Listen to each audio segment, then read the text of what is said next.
I just heard on the radio, per judge's rulings, Trump's mass firings of government employees are going to be allowed to continue. And I just want to remind everyone, for the dignity of the people who are losing their jobs right now, the word firing heavily implies that it was the fault of the person. And the word layoff implies that it was the fault of the company, or in this case, the government. So I know we all want to say firing because it feels more egregious, but for the dignity of the people involved, please use the word layoff if you can. And for the people who voted for Trump, and then they say, well, I didn't vote for this, then what were you voting for? Oh, I was voting to make America great again. Okay, how so? Elaborate. Okay, you voted for a racist platform because you believed that Trump was going to give white people and certain people of color special treatment. So you felt like as long as you're not black, you're going to be okay. But if it's one thing that I think Trump hates more than people who are not white, it would be people who are broke. So all these red states who are realizing that they heavily rely on government funding that's now being cut, you look silly, simple, and fucking stupid. Racism never wins. Like, how many years do we have to go through this? It doesn't win. Money does. I know so many of us are frustrated that Republican legislators are not standing up against Donald Trump. But there's a reason. They're scared shitless. They're afraid of violence against themselves and their families if they do. First of all, they know that Elon Musk will primary them if they speak up, speak out, and don't pass Trump's agenda. But what should worry every American is that Republicans behind closed doors talk about the fact that they fear that Trump might incite their MAGA followers to commit violence against them. They're scared about the threats. When one lawmaker was considering voting against Pete Hegseth, they got credible threats, unaliving threats, and ultimately voted for Pete. And when we saw what happened to Representative Liz Cheney and Adam Kinzinger, after January 6th, there were literally Republicans who broke down in tears because they were afraid for their lives if they voted to impeach Trump. This is not how our government is supposed to work. It seems that there was an overwhelming amount of anxiety because people feared for the safety of themselves and their families. One member said he was leaning towards voting to convict, and others urged them to reconsider. You can't do that, they said. Think of your personal safety. Think of your children. Another colleague seemed to have a nervous breakdown over fears of being harmed by MAGA supporters if they would vote to certify the 2020 election results. So even though this person believed in the legitimacy of the election, they were afraid for their family's safety. If they were willing to come inside the U.S. Capitol, what will they do when you're at home with your kids? And then, as we saw Donald Trump pardon, a blanket pardon for all those involved in January 6th. As Stevens describes it, a man sends a mob to your workplace to unalive you, and you're okay with it. You pardon them. It sends a message to Republicans and everybody that Trump will defend those who commit political violence in his name. In talking to Republicans from the Lincoln Project, powerful, wealthy men, there's a percentage of them that is considering leaving the country. Is this how you want the decisions to be made in this country? Made out of fear? What type of government would you call that? And are any of us safe? MAGA Republicans that live in the country are about to fuck around and find out. This new Republican budget proposal is going to absolutely decimate rural America. But before I get into that, if you don't know, I'm CFH Unfiltered combat veteran and former sniper. And I grew up in rural America, and I'm about to see my damn town wiped off the fucking planet. So I just did a deep dive on this on the Midas Touch Network. If you're interested in watching it, the link's in my link tree in my bio. Rural America is about to get fucked in 3 different ways. The first one, being super dangerous, is the closing of rural hospitals. In the last 20 years, 200 rural hospitals have already closed. 700, that is 1/3 of all rural hospitals in the entire United States are at risk of closing. And this new Republican budget proposal, it cuts something called the Medicaid expansion program, which reimburses hospitals so they don't go out of business. So if you're in the country, your local hospital is probably at risk of getting shut down. Which means that if you eat fucking steak and fried chicken all the goddamn time and you have a heart attack, the nearest hospital is going to be 2 hours away. And while you're driving those 2 hours to that hospital, I want you to ask yourself, was it worth it to own the libs, dude? Was it worth it? Because your life's over. Your fucking life is over. So the second way that rural America is going to absolutely get fucked is they're cutting food stamps. Now, I know you MAGA guys, you hate food stamps, but guess what? You were probably on food stamps. Don't bullshit me. A lot of family members that I know that voted for MAGA were on food stamps, and they're the ones that fucking hate other people on food stamps. People that live in rural communities are way more likely to have to use food stamps. So you just took that away from your fucking kids. Awesome job. Awesome job, guys. And the third way that rural America is going to get fucked is they're going to cut education funding. Did you know that rural children get more federal funding per child? That's about to end. And you know, our schools already suck in rural areas. Can we just be honest? Our schools in rural areas are underfunded and fucking terrible. Welcome to your kid being part of a classroom that has 100 other students. Because teachers are already being laid off all over America. There's a huge problem in public education. And you think Elon Musk gives a shit? He sends his kid to fucking private schools, dude. Nobody cares about your shitty little public schools. Y'all are trying to take away your own funding from your children. This new Republican federal budget means that rural America is going to get sicker, hungrier, and less educated. Good job, guys. Good job. I hope you like Elon Musk. Hope you love him. So it looks like there's some good news, but how is this going to play out? Thousands of probationary federal employees have been fired, but hours ago, the Office of Special Counsel, or OSC, says some of these firings may have violated federal law. Here's what's happening and why it matters. First, let's clear something up. Probationary employees do not have the same job protections as full status career federal employees. That's true, but they do have some protections. According to the OSC, federal law states that even probationary employees must be terminated for reasons related to performance or conduct. Agencies, they say, are not supposed to use the probationary period as a loophole to conduct mass firings without justification. OSC has now intervened in a case involving 6 fired probationary employees across multiple agencies. The agency argues that these firings were not based on individual performance assessments, but instead appear to be part of a broader workforce reduction that did not follow required reduction in force procedures. Here's why that matters. RIF procedures require agencies to follow specific rules, including giving employees advance notice, retention rights, and in some cases, reassignment options. If an agency instead terminates a large number of employees under the guise of individual probationary removals, that could be unlawful, but ultimately that will be decided by the Merit System Protection Board, MSPB, or the courts. Right now, OSC has asked the MSPB to pause some of these firings for 45 days while it investigates further. If the MSP agrees, and they have 3 days to disagree, this could lead to some of these test employees being reinstated, receiving back pay, or having their cases formally reviewed. What does this mean for federal employees? Well, this just happened today, and it's too early to say how this will play out, but one thing is clear. This could have wider implications for thousands of probationary employees across the federal government. If the MSPB finds these firings improper, it could change how agencies handle probationary terminations going forward. If you or someone you know is recently fired during their probationary period, please pay close attention to this case. There may be options to challenge your termination, but it depends on the facts of your specific situation. If you're concerned about your rights as a federal employee, check out my Linktree for free resources and information about our monthly membership. Understanding your legal options is key to protecting your career. So again, some good news, but this is so unprecedented. We'll see how this goes. But definitely an overall positive development. Thank you, everybody, and hope the rest of your day goes well. We are just 2.5 weeks away from a government shutdown. Great. Let's just add that to the pile of things to worry about. Why are we here again? I know that's what you always want to know, and the answer is always the same. Because Congress won't do its job. Now, I want to be clear here. This government shutdown scheduled for March 14th is in addition to the budget resolution deal I told you all about a few weeks ago. Remember, that's the big picture Republican plan to cut taxes by $4.5 trillion, offset by about $2 trillion in spending cuts, probably including big cuts to Medicaid and a $4 trillion increase to the debt ceiling. That budget resolution may get a vote in the House as early as tomorrow. I will keep you posted on that. But that is totally separate from the pressing issue of this government shutdown that is going to require its own vote. And just hang on, I am going to explain to you what happens in a government shutdown in this video, but first you have to understand how we get here. Now, I've been telling you for years that the federal government's fiscal year ends on September 30th. Congress's one and only job is to figure out how to fund the United States government. That means by September 30th, Congress is supposed to pass a spending bill.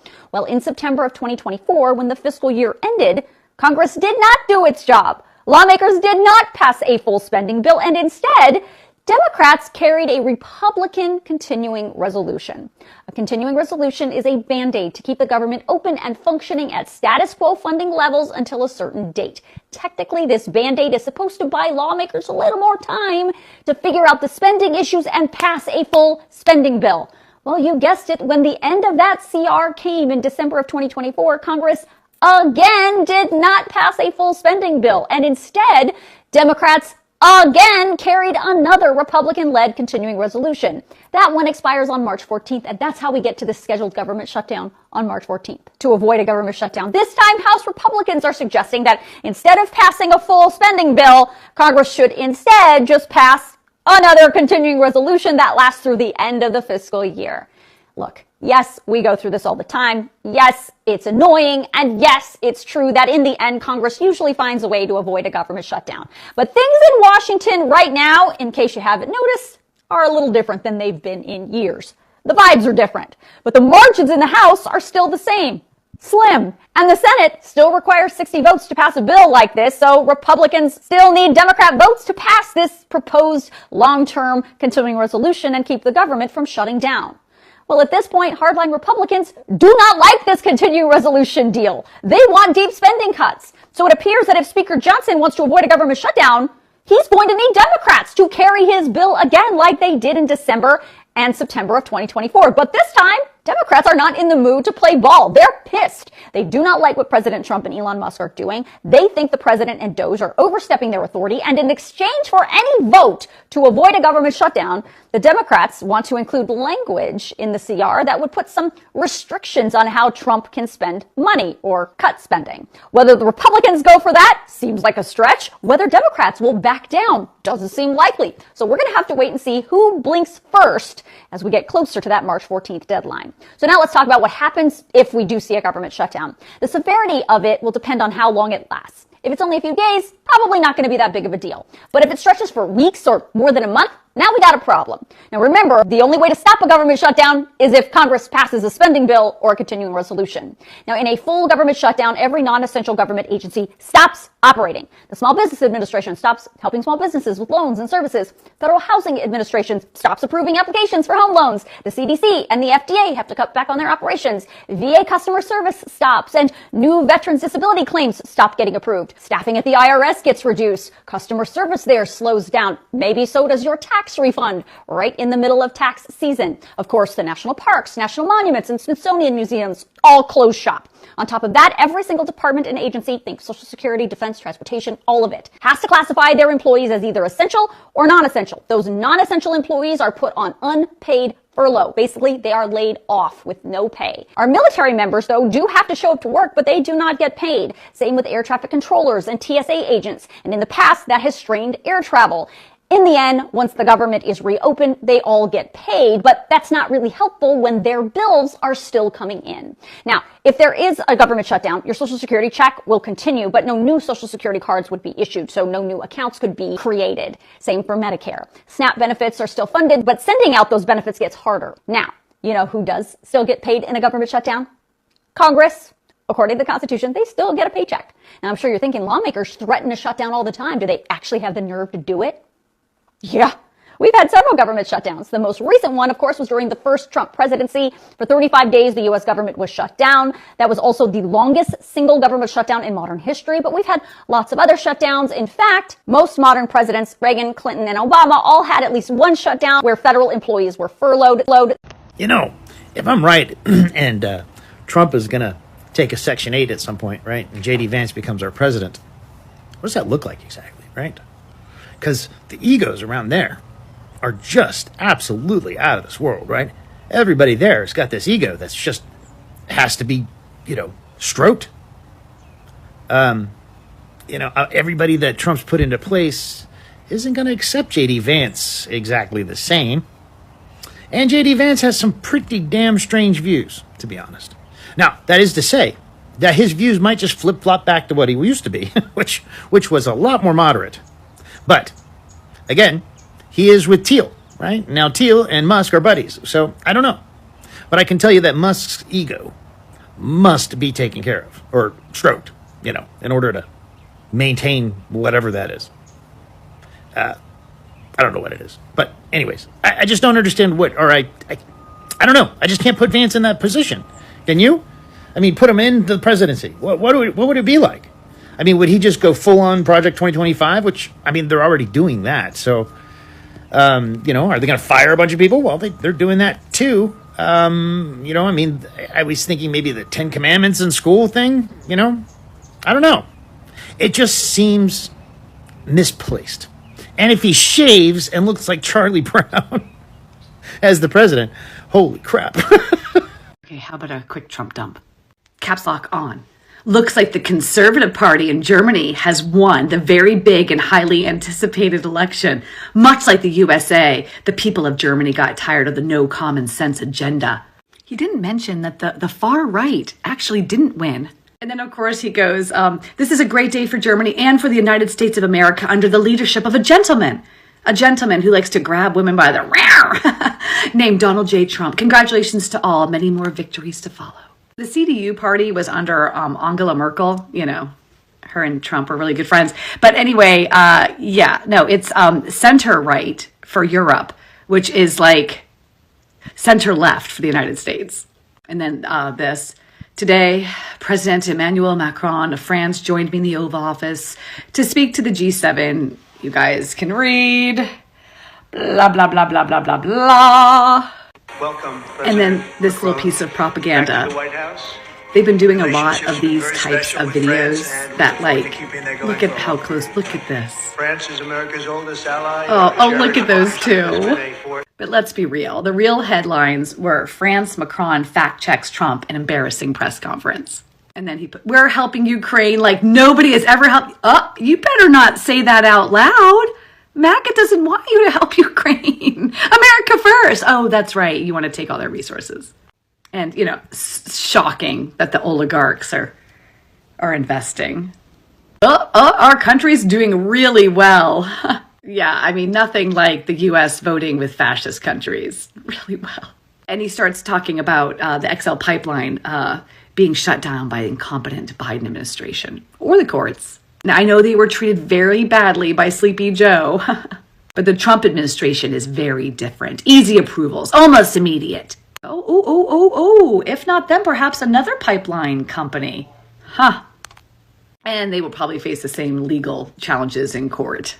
But maybe not, because the courts are getting weaponized. Like, truly. Oh, and I'll leave you with another video that they put out. This one's the governor's ball. I mean, they left out the part where Donald Trump threatens a governor that her career's over and he won't give her any federal funding unless she follows his executive orders. It was a really special moment for America. The king has spoken.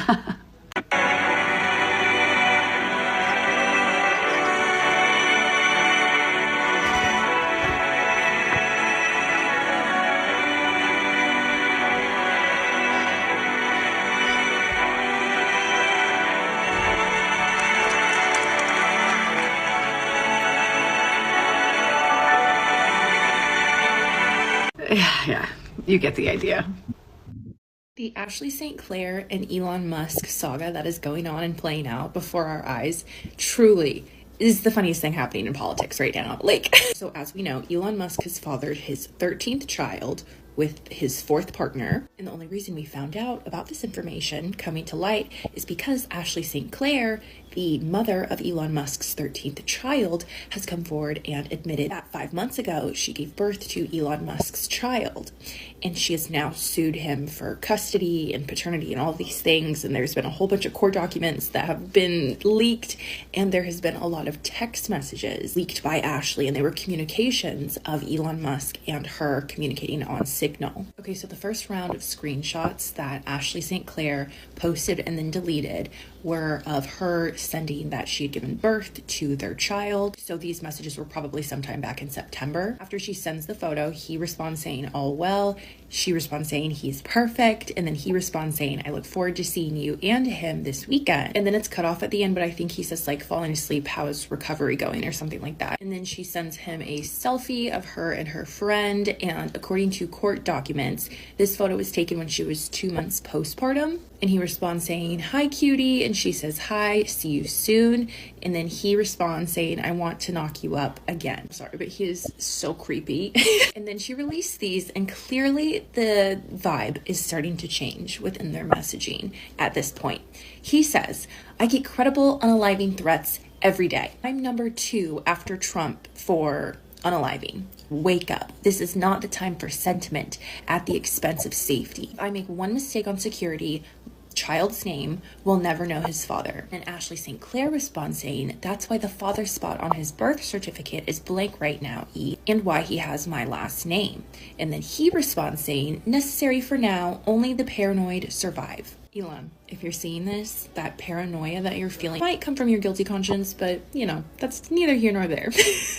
But she then responds saying, "I understand. Apologies if Eva's text upset you. There has been incredible discretion used here and will continue to be." He then responds saying, "The threat level will reach insane levels until the election is decided. Loose lips sink ships." Okay, in this one, literally, ick. So Ashley St. Clair reaches out to Elon and says, "Hi, I feel like a lot broke down when Jared got involved." He said, and I don't know who Jared is. I think that's like an assistant of Elon Musk.